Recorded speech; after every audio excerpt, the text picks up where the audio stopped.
दिया है।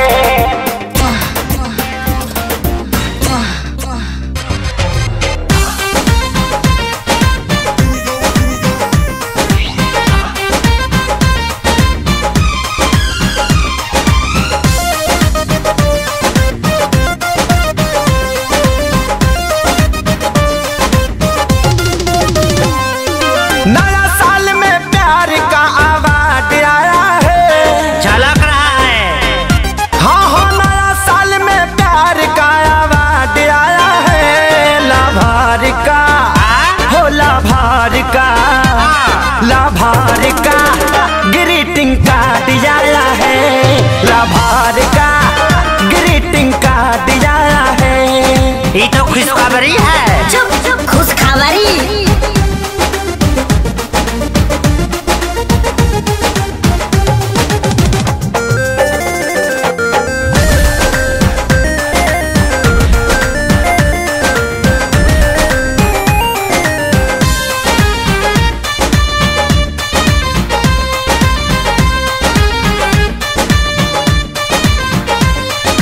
पढ़ा हूँ जब से शायरी में तो हो गया हूँ घायल। रात भरी तकिया के नीचे धके सोया हूँ मोबाइल। क्या लिखी है? चींटी चढ़ती है पहाड़ पे मरने के वास्ते।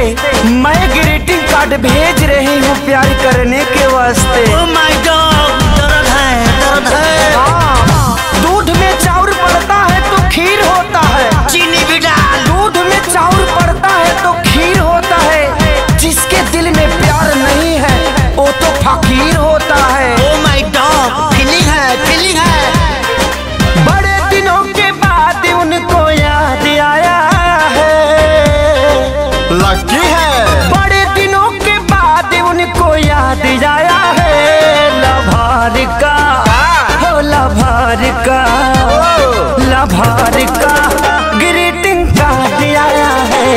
लाभार का ग्रीटिंग कार्ड आया है।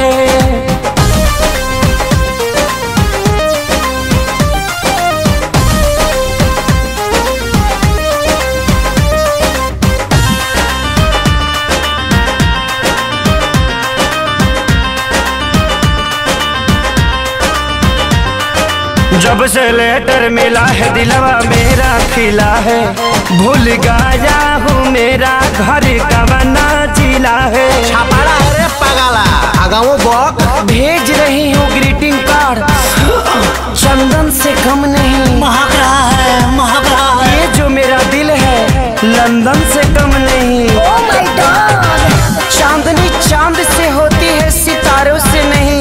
मैं तो सिर्फ आपसे मोहब्बत करती हूँ जानू, हजारों से नहीं। Oh my God, मार ही डाला रे। श्याम देहाती प्यारे लाल आजाद लाया